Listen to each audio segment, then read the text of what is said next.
This is what the Philippine city of Tacloban looks like today. Churches still being rebuilt, their crossbeams still exposed, a government still working to recover from Supertyphoon Haiyan.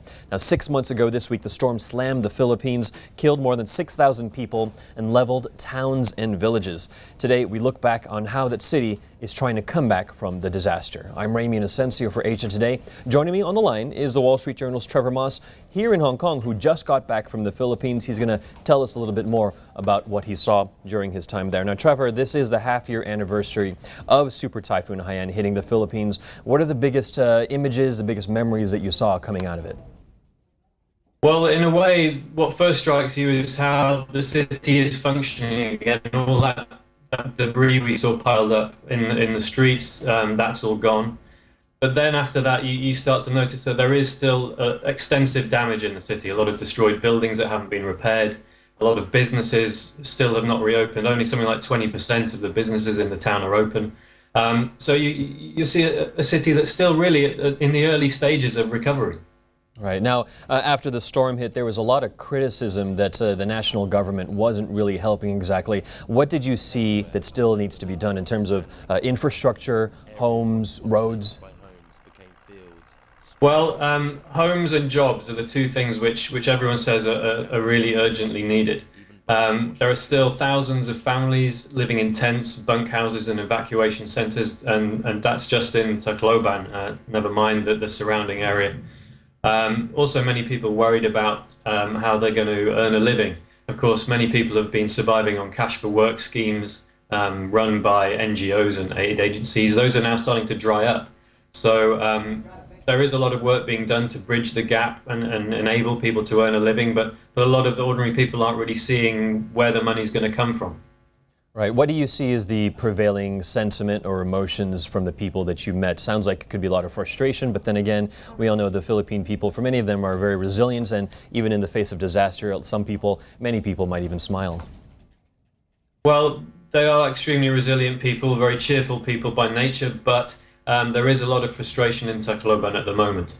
The aid agencies offer a lot of assurance that there's a lot going on. There are a lot of programs, and there's actually more going on than people realize, they say. But ordinary people are getting frustrated. They say, 6 months has gone by, not much is happening. Some people, of course, understand that this was a huge disaster, and then you can't just fix the whole of the central Philippines in 6 months, that it's going to take a lot longer. But it's not surprising if you're still living in a tent after 6 months, or in a bunkhouse, a small space, possibly with up to 8 people in a small wooden house. Then it's understandable that those people are starting to be frustrated. Right, and you mentioned just now the presence of aid agencies. When we were there on the ground, the Red Cross was in the same hotel that we were all set up in. Médecins Sans Frontières was also there. What kind of presence do aid agencies have now? Still a very extensive presence. Most of them are still going to be there for the next few months, but we may start to see that presence tailing off towards the latter part of this year. Did you see or talk to anyone there about addressing the situation for future?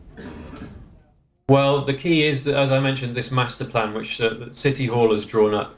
Right. I met with the mayor, Mayor Romualdez, and he was very keen to avoid talking about politics. A lot of reports, of course, about political tensions between the central and local governments. He put that to one side, and he's given the central government this plan, and there are some key parts of that which are for the central government to implement. Big infrastructure projects like rebuilding the airport, building new highways. So a key test of whether the government is really engaged in this, the national government, I mean, will be whether they come in and implement those big, expensive infrastructure projects which the local government can't do on its own. What do you suggest? What can be done to make sure people don't forget? But what people have to remember is that Haiyan was an exceptional event. It was the strongest typhoon ever recorded to make landfall. There is still extensive destruction across the central Philippines, and people there are going to need support for a while. The mayor of Tacloban said that his plan to rebuild the city would take 5 to 10 years to implement. That's probably pretty realistic.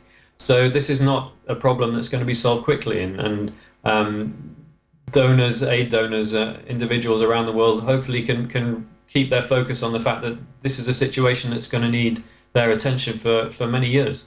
Right, and with more than 6,000 people dead and the recovery still going, this narrative still isn't going to stop in the very near future. All right, the Wall Street Journal's Trefor Moss just back from Tacloban, now back here in Hong Kong. Great to have you back here. For more on this, head to thewallstreetjournal.com. I'm Ramy Inocencio for Asia Today.